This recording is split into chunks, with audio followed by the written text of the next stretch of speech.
Bienvenido al podcast de ingear.org con su anfitrión el Dr. Roberto Marín, autor del libro PhD en USA. Estudie una maestría o doctorado en USA sin condiciones, con beca y sin pagar matrícula. Usted puede adquirir este libro en Amazon y en el sitio ingear.org. Nuestra invitada del día de hoy es la investigadora Milena Chingier-Ferrantes, quien actualmente está haciendo una maestría en entomología en España. Milena es costarricense, hizo una maestría en entomología en Texas A&M y el bachillerato en biotecnología en el Instituto Tecnológico de Costa Rica. Entonces, primero que nada, muchas gracias por aceptar esta entrevista. Durante su niñez o su adolescencia consideró la posibilidad de hacer un posgrado, de salir del país para estudiar. Sí, la verdad que desde pequeñita, cuando ya estaba en la secundaria, principalmente era cuando se me cruzaba por la cabeza la idea de ir fuera del país. Inicialmente pensaba en un pregrado, hacer el bachillerato fuera del país, pero no estaba en un colegio donde tuviera bachillerato internacional y tampoco sabía que me tenía que preparar así para poder hacer el bachillerato afuera o el pregrado afuera. Pero entonces lo dejé como una idea ahí en la cabeza para hacer un posgrado después. ¿De dónde surgió el interés por salir del país, por estudiar afuera? O sea, ¿era estudiar afuera como una manera para salir del país, para explorar? ¿Cómo nace o se desarrolla ese espíritu aventurero? Pues yo creo que fue desde que tuve la oportunidad de salir de Costa Rica por primera vez, cuando tenía unos 10 años. Me gustó mucho la experiencia de viajar, quedé fascinada desde muy chiquitita y dije, bueno, quiero viajar, y más adelante, como estuve siempre muy estimulada en la parte académica en mi familia, me pareció una buena combinación. ¿Por qué no aprovechar para viajar, conocer y a la vez estoy estudiando y haciendo algo que me gusta en mi área? Entonces fue como una combinación, se presentaba bonito. Bueno, usted fue a la universidad y escogió estudiar biotecnología. ¿Por qué? Biotecnología porque cuando yo estaba en la secundaria siempre me gustó mucho biología. De hecho, desde pequeña yo quería estudiar biología, pero con el tiempo como que me desalentaban un poco, me decían, en biología no va a tener trabajo.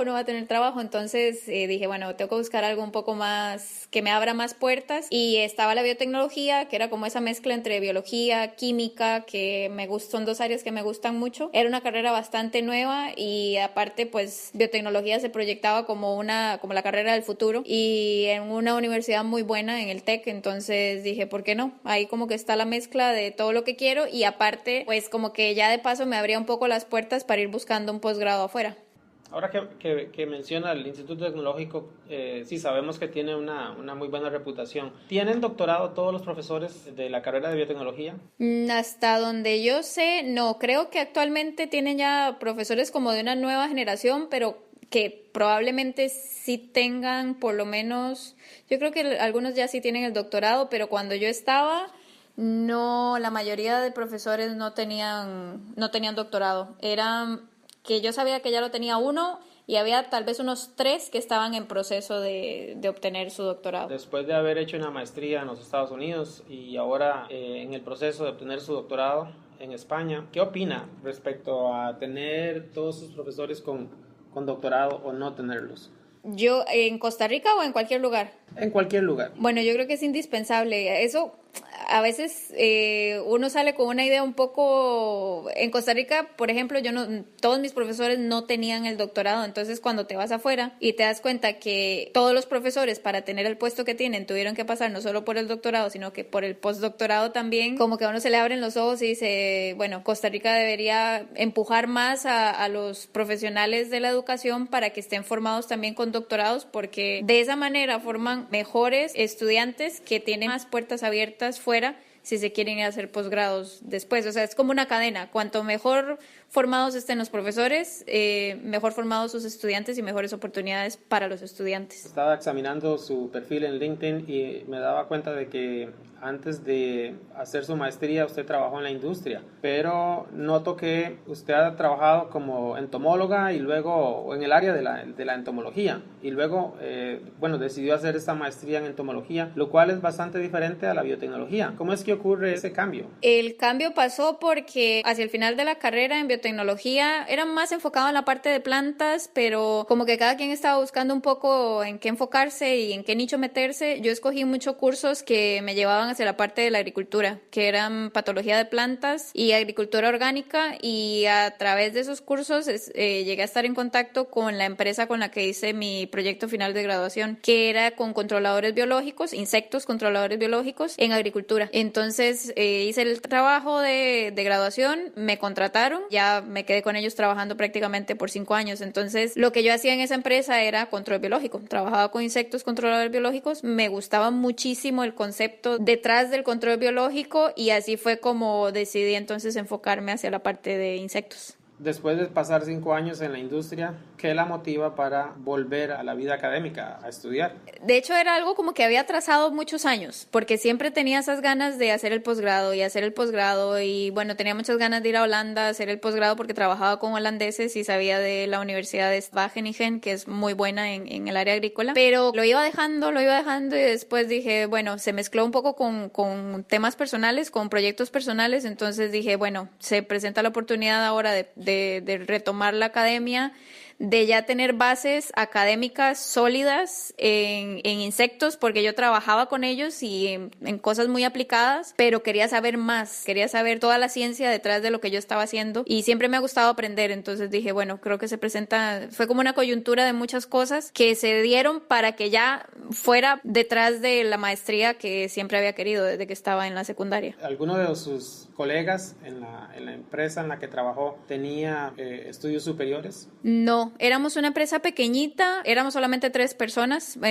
4 personas, y no lo que teníamos era el bachillerato. Sin embargo, los dos que duramos más tiempo ahí en la empresa estamos actualmente fuera sacando, yo acabo de empezar el doctorado y mi otro compañero ya va más de la mitad del doctorado.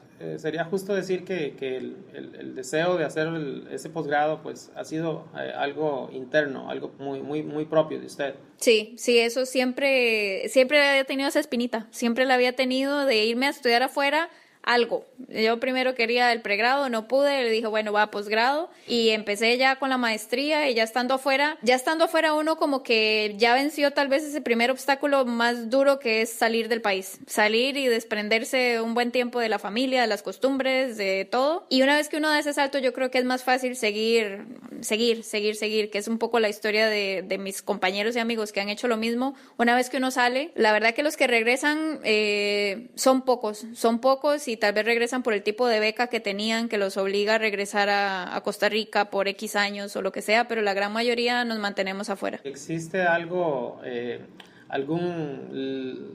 lazo afectivo con relación a los insectos? ¿O si es una cosa puramente funcional ahí relacionada con lo que se puede hacer con el control biológico?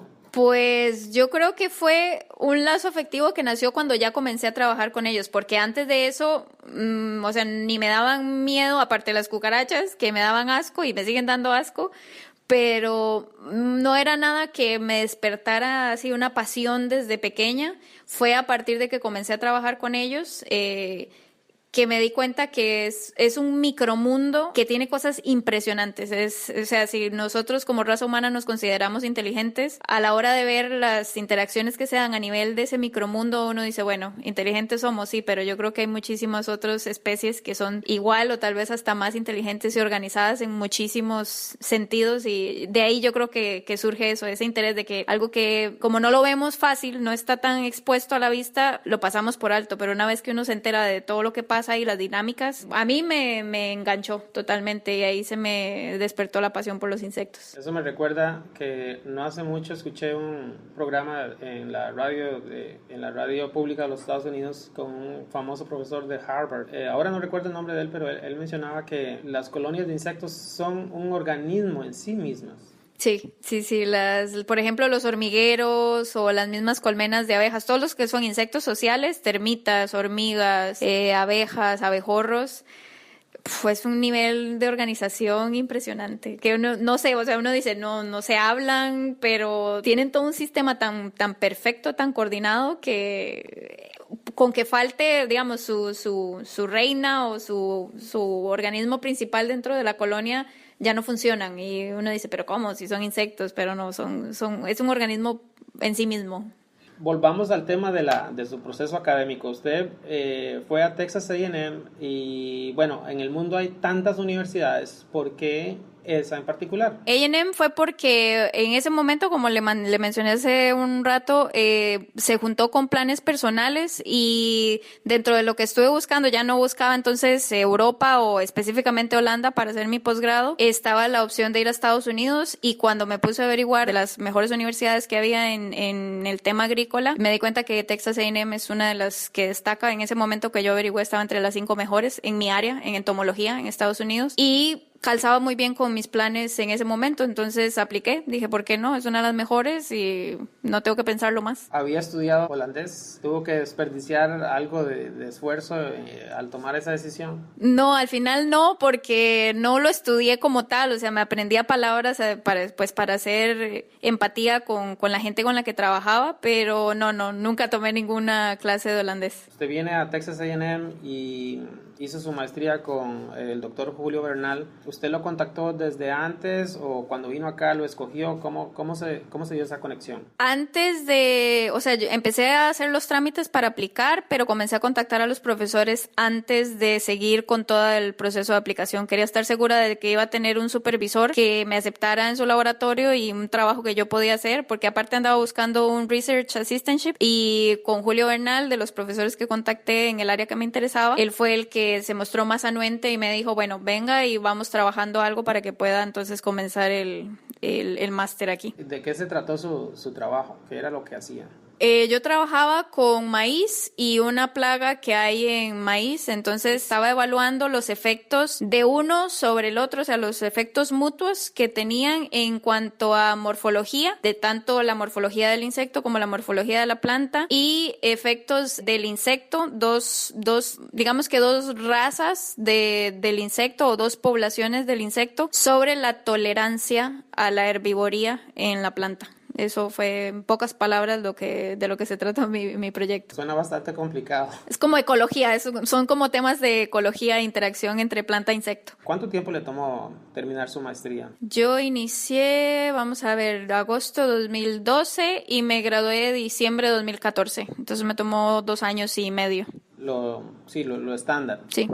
¿Por qué no continuó en Texas A&M? 2 cosas. Si hubiera seguido en Texas A&M, hubiera sido seguir un poco, como continuar con mi proyecto del máster, y yo quería otra cosa, quería meterme otra vez en control biológico. No pude hacer el máster en control biológico por tema de disponibilidad de fondos cuando yo estuve ahí, entonces quería hacer control biológico y yo, si seguía ahí, no había opción de hacer un PhD en control biológico. Y aparte que sí te van diciendo como lo mejor es que en tu currículum figure que has estado en varios lugares, no como en la misma hiciste el máster, el PhD y el postdoc. Eso como que últimamente no se ve muy bien en el currículum. ¿Qué opina del hecho de que en muchas universidades, o quizás en la mayoría de las universidades en Latinoamérica, los profesores estudiaron hasta su pregrado en la universidad, en la misma universidad donde enseñan?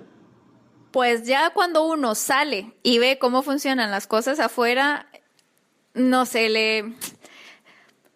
si le quita un poco de credibilidad, pero ya uno no lo ve, uno tampoco lo ve bien, porque uno dice, bueno, ¿por qué no irse a conocer otros ambientes, otras culturas dentro del mismo país? O sea, cada universidad va a tener como su subcultura ahí dentro, interactuar con otro tipo de profesionales. O sea, ¿por qué no? Eso enriquece muchísimo y yo creo que ya sea dentro del mismo país o sea, incluso puede ir a otros países a tener esa experiencia, es mucho más enriquecedor para ese profesional y lo que va a transmitir después a sus estudiantes. Es como que ya le queda a uno esa inquietud de por qué no salen de su zona de confort, por qué se quedan ahí si pueden dar más. Después de tener todas estas experiencias, ¿qué le parecería, yéndose al pasado, si usted fuese otra vez estudiante de pregrado? ¿Hubiese sido un problema si sus profesores hubiesen sido, por ejemplo, de Argentina, de Chile, de Nicaragua, de Panamá o de algún otro lugar? No necesariamente todos de Costa Rica. No solamente internacionales,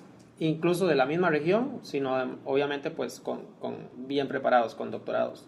Yo realmente lo hubiera preferido por indudablemente, no solo el aporte cultural que puedan traer de sus respectivos países, pero ya a nivel de doctorado, es que es otra visión la que le inyectan los profesores con grado de doctorado, postdoctorado, con esas experiencias, es otro nivel de inquietudes lo que le inyectan a sus estudiantes. Y yo creo que eso hace falta bastante, al menos en Costa Rica, que es la experiencia de la que yo puedo hablar a nivel de Latinoamérica. ¿Cómo escogió el Instituto Valenciano de Investigaciones Agrarias para su doctorado? Eso pasó porque el proyecto del que yo formo parte es un proyecto europeo que estaba buscando 13 estudiantes para hacer 13 proyectos diferentes.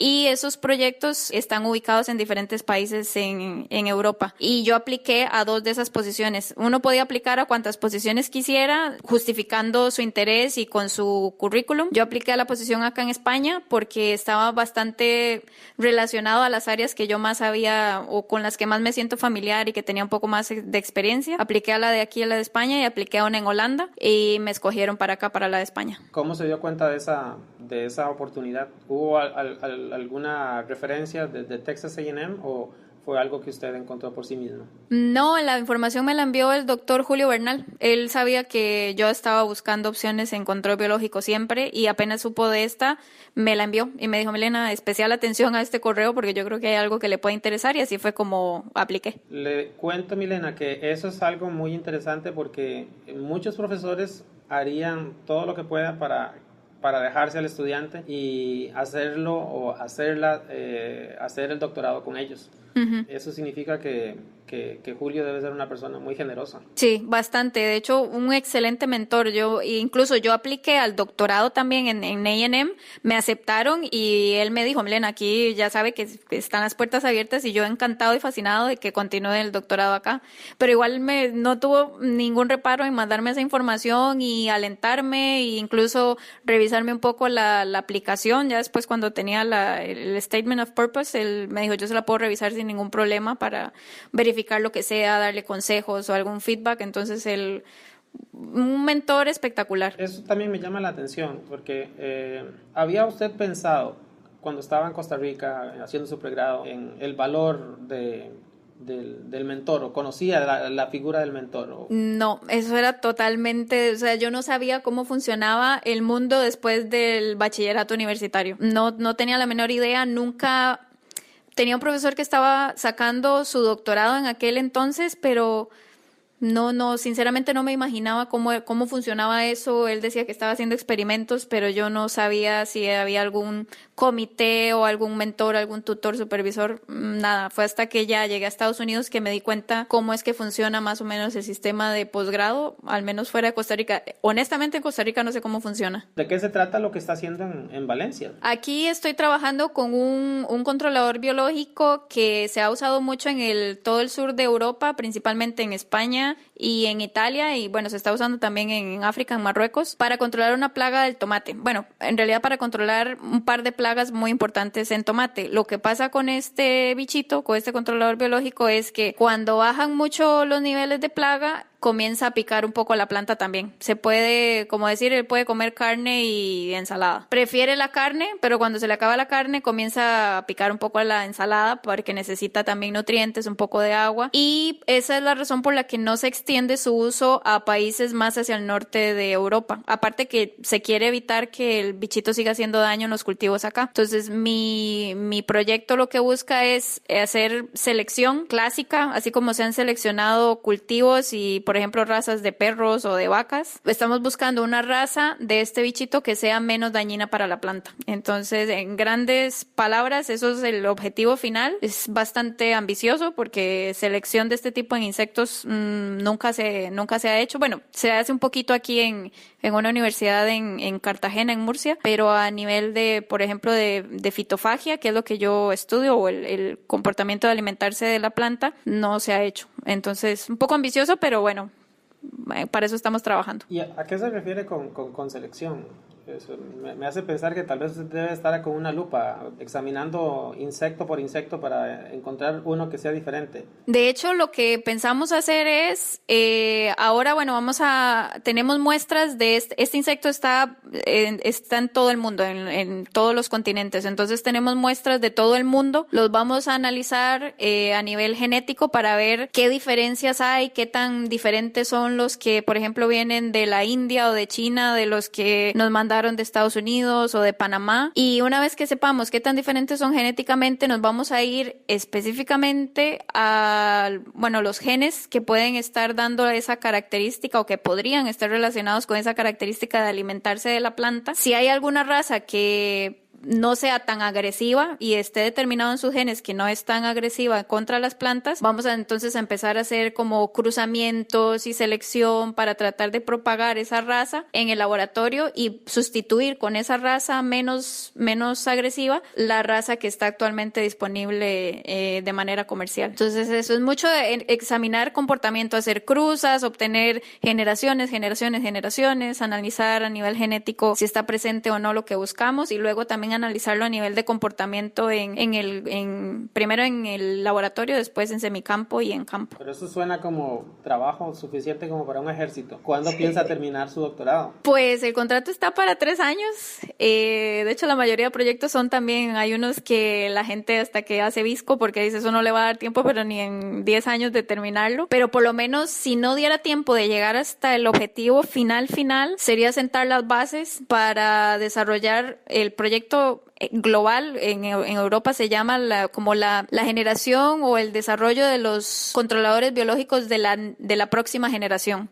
Entonces, por lo menos que nuestros proyectos sirvan para sentar la base para esos controladores biológicos de la próxima generación, como mejorados, por decirlo así. Y ahora vamos a tener no solo insectos controladores biológicos, sino super insectos controladores biológicos. Ahora, ¿cómo es el programa académico? ¿Tiene que llevar cursos, hacer exámenes? ¿Cómo es el proceso? Pues acá es bien diferente del sistema estadounidense. Aquí no tengo que llevar cursos obligatoriamente, a menos de que quiera llevar uno porque me interesa aprender X cosa. Los cursos suelen ser, por ejemplo, voy a tomar uno que va de estadística, sobre estadística, y va a ser una semana intenso, pero no me obligan a llevar un mínimo de cursos. Sí tengo que cumplir, creo que son unas 300 horas en todo el doctorado de charlas. Entonces, eso sí, tengo que, cada charla a la que yo asista equivale a un X número de horas, pero esas horas también se pueden obtener si, por ejemplo, yo publico un paper. Si soy primera autora, vale ciertas horas. Si soy segunda autora, vale X horas. Entonces son diferentes actividades que van contando para esas horas. Ese yo creo que es el requisito más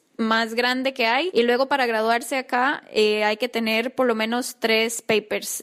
Creo que uno debe estar publicado y otros 2 tienen que estar ya por lo menos enviados para revisión a las revistas. ¿Cómo se llama la revista más relevante en el campo suyo? Bueno, en el campo de la ciencia, Science y Nature son las que están encima sí, de todas, ¿no? Ese es el sueño de todos los que estamos en ciencia, pero bueno, hay otras ahí un poquito más básicas, qué sé yo, Ecology Letters o Ecologia.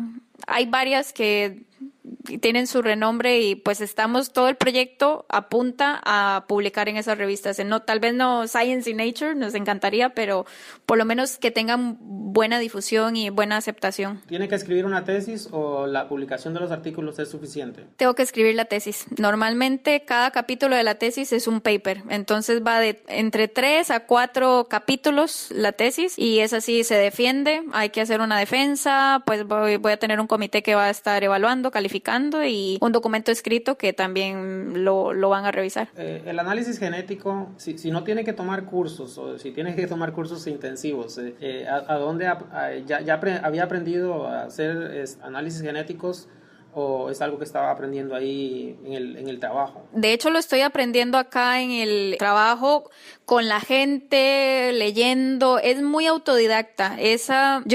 yo en ese sentido creo que prefiero el sistema de doctorado estadounidense porque me obliga a llevar una currícula de cursos que es afín a mi investigación. Y por la forma en que yo aprendo, mi forma de aprender, si yo tengo un curso que me guía desde lo más básico hasta lo más complejo, yo aprendo muy bien. Y esto de leer y investigar, o sea, la forma como se hace aquí en Europa, es un poco más complicado para mí, porque aparte no hay una persona fija a la que uno pueda recurrir para preguntar algo. Son personas transitorias, o la persona que está fija está haciendo también su trabajo o su tesis, entonces no es como la dedicación de un profesor o de un mentor que uno tiene, por ejemplo, en el sistema estadounidense.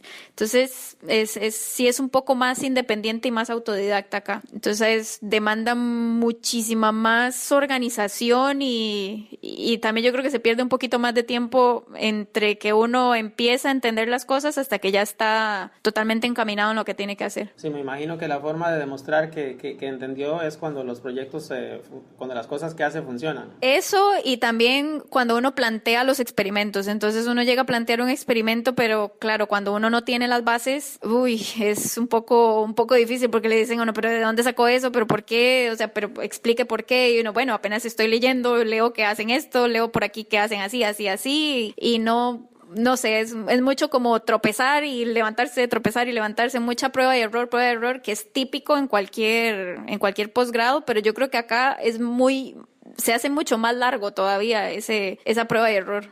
Noto en el tono de su voz desde que comenzamos a conversar de que usted se siente contenta, a pesar de que, bueno, sabemos que no es fácil hacer un doctorado, es mucho trabajo. Sí. ¿Qué la mantiene con el estado de ánimo que tiene? Ahora mismo lo que me mantiene con ese estado de ánimo es que estoy haciendo lo que realmente quiero hacer, porque de hecho fue una de las cosas cuando yo terminé el máster, yo dije, la verdad que yo voy a hacer un doctorado solamente si es en lo que a mí me apasiona, porque yo no voy a dedicarme 3 o 4 años a hacer algo que no me gusta, porque de verdad yo creo que en investigación llegan tantos puntos tan frustrantes que si uno no está motivado es una tortura. Ya de por sí cuando uno está motivado es torturante cuando no le salen las cosas y uno desea como mandar todo a volar, y si encima a uno no le gusta, es horrible, a uno se le hace eterno, uno no tiene emoción por aprender. Pero ahora mismo a mí me encanta lo que estoy haciendo porque es control biológico, es lo que hizo que yo me enfocara en insectos desde hace muchos años, y me gusta el resultado, o digamos a lo que se encaminan mis resultados, que es a mejorar el control biológico. Entonces eso me apasiona, aunque hay miles de dificultades y problemas y estoy lejos de casa y que no es tu cultura y tus amigos no están acá. Yo creo que si uno está en lo que a uno le apasiona, lo demás va quedando ahí en segundo plano. Bueno, le agradezco montones, ha sido muy enriquecedor y usted ha sido muy generosa porque nos ha contado muchas cosas. Le deseamos la mejor de las suertes. Muchísimas gracias y con mucho gusto. Cualquier pregunta ya saben que estamos a la orden. Gracias.